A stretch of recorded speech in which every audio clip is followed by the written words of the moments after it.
Tras el terremoto del 2010, 162 familias abandonaron el edificio Emerald de Ñuñoa ante la amenaza de derrumbe por la inclinación que sufrió la construcción. 2 años después, el edificio está reparado, derecho, y en febrero sus departamentos serán puestos nuevamente a la venta.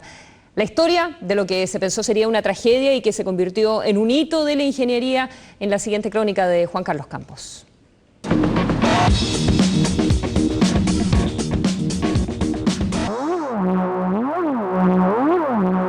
Se mantiene la preocupación por parte de los propietarios de este edificio. Nadie va a vivir en este edificio mientras no solucione ese edificio. Obligadamente hay que votarlo.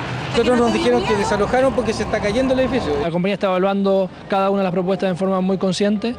Yo creo que al final resiste porque la mayor parte de las columnas están bien. Dentro de las miles de historias de gente que sufrió las consecuencias del terremoto de 2010, las de estas personas acabaron la tensión en la capital. Habitantes del edificio Emerald en Ñuñoa dejaban sus hogares ante el temor de un derrumbe. Se decía que el edificio estaba inclinado y había que evacuar. Tras la conmoción inicial se realizaron los estudios que permitieron ratificar que el edificio Emerald se inclinó 0,19 grados, es decir, la quinta parte de la distancia que hay entre dos ranuras de un transportador. Fueron 25 centímetros de traslado hacia el oriente, hacia ese edificio que también fue evacuado. Una inclinación que no era perceptible a simple vista. El daño real se constataba en el primer subterráneo. Los 6 muros dañados hicieron que el primer piso tuviera inclinaciones mayores al total del edificio. El daño fue muy importante, pero se podía ver de que existían buenas posibilidades de una reparación definitiva y buena que dejara el edificio en forma muy segura posteriormente. Esa certeza de un experto ajeno a la inmobiliaria dueña del edificio era fundamental. Si se tomaban los resguardos, se podía reparar, pero era una explicación racional, lejana, para quienes veían cómo el edificio donde estaban sus departamentos era declarado inhabitable.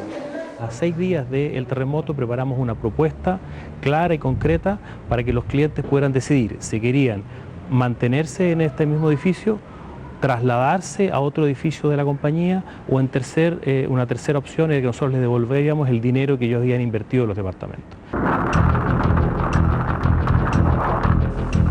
Nadie olvida lo que pasaba en esos meses. La decisión de reparar el edificio se hacía en medio de fuertes y constantes réplicas. Y hasta el momento no ha presentado mayores inconvenientes pese a la fuerte réplica que se produjo instantes acá atrás, digo, en la región metropolitana. En la condición que quedó el edificio no estaba en peligro de derrumbe inminente. Sin embargo, existiría la posibilidad de una réplica fuerte y en ese caso naturalmente que podría haber colapsado. Pero había un detalle: para comenzar los trabajos, los propietarios debían estar de acuerdo, y un grupo no lo estuvo. En el documental Falla Estructural se muestra a quienes en un principio intentaron impedir las reparaciones, incrédulos ante las soluciones que les daba la inmobiliaria. Al final, 11 propietarios lograron el pago del valor del departamento, más una indemnización. Así comenzó el proceso que parecía imposible. Estas imágenes muestran la instalación de tubos de acero y 4.000 alzaprimas para estabilizar el edificio.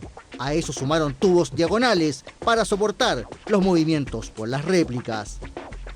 La empresa Sirve diseñó el sistema para levantar el edificio y fue la empresa BMB la encargada de su ejecución.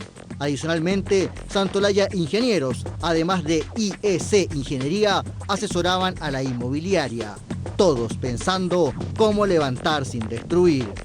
El primer paso fue reforzar los muros sanos con un sistema que los transformaba en un solo bloque compacto, más grueso. Como no se podía hacer toda la fuerza en el piso del -1 sin dañar las otras losas, se hizo perforaciones hasta el piso -4. Desde esa zona, desde la más profunda, comenzarían a empujar las gatas. Tras colocar vigas metálicas que soportaban las losas, comenzó el momento crítico. 37 gatas hidráulicas empujando 800 toneladas de peso manejadas por un solo operador. Cada centímetro ganado a la gravedad era asegurado con placas de acero. Lentamente se lograba llevar al edificio a su posición inicial. Fueron 6 los ejes que sufrieron daños mayores tras el terremoto del 27 de febrero del año 2010. Tras meses de trabajo quedaron en estas condiciones, no reparados, sino que reemplazados totalmente y con una mayor dimensión. Efectivamente, tras estabilizar la construcción, se sacaron los 6 ejes colapsados y fueron reemplazados. Durante el terremoto hubo daños internos en muchos departamentos y eso se reemplazó en su totalidad. A 2 años del terremoto, el cartel de inhabitable ya no existe. Ahora comienza el proceso de venta, pero sin ofertones. A toda persona que se acerque al proyecto, nosotros le vamos a contar que este es un edificio que sufrió un daño en el terremoto. Vamos a hacer explícito y con detalles el nivel de reparaciones y la documentación que sostenga esas reparaciones. Es un edificio que está sólido, por lo tanto no debiera tener ningún precio oferta que pudiera engañar a la gente en pensar de que aquí hay algún vicio oculto. Eso sí, el edificio tuvo un mejoramiento en las áreas comunes. Del total de personas que vivían en esta construcción en la avenida Irarrázaval de Ñuñoa, el 27F, el 50% optó por la devolución de su dinero. Un 35% aceptó departamentos en otros edificios de la inmobiliaria. Y un 15% se mantuvo en el proyecto Emerald y volverá a vivir en él. Más que un problema, los terremotos han sido un acicate para que la ingeniería estructural chilena esté a la cabeza del desarrollo de la disciplina a nivel mundial. De hecho, muchas de las misiones internacionales que llegaron al país quedaron muy sorprendidas de los avances que habíamos logrado en estos últimos años en protección sísmica.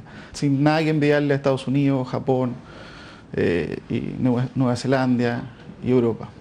El principal desafío no solo es reparar, sino que prevenir. Es más, ojalá lograr que tras un terremoto no se detenga el funcionamiento normal de una construcción. Ese es el objetivo de los aisladores sísmicos que se instalan en las bases de los edificios para reducir el movimiento y el daño interior. El mismo objetivo tiene el sistema de masas sincronizadas. Grandes cajones de concreto llenos con acero y unidos al edificio con un soporte flexible, que son un contrapeso durante un terremoto. Sistemas que fueron probados durante el 27F y que respondieron, como los disipadores del edificio Titanium, enormes X que concentran la fricción y disminuyen el movimiento. Con tanto desarrollo tecnológico, la pregunta surge de manera natural: ¿qué pasó en el edificio Emerald? Fue un círculo muy largo, de una frecuencia relativamente precisa, y los edificios que precisamente estaban en esa frecuencia, naturalmente que sufrieron daños muy importantes. Existieron realmente algunos edificios que tuvieron daño y otros no, por obviamente las características del suelo, las características propias de la estructura, y por eso algunos tuvieron daño, otros no. Pero la norma, como te digo, implícitamente acepta daño estructural importante en un evento sísmico de las características del de 27 de febrero del 2010. La norma fue mejorada tras el terremoto de 2010 y los trabajos realizados en el Emerald lo dejaron acorde a esas nuevas exigencias. No solo mejor, sino que cumple con todo lo que dicen las normas actuales. Es un edificio, yo diría, que frente al común de los edificios tiene una seguridad claramente superior a los demás edificios. Nos acompañan de tiempos inmemoriales y nos seguirán acompañando. Los terremotos han forjado nuestra geografía y nuestra forma de vida. El desafío es aprender a vivir en el país más sísmico del planeta. Mejorar las normas de construcción, prevenir, fiscalizar y, si hay daños, literalmente, levantarnos.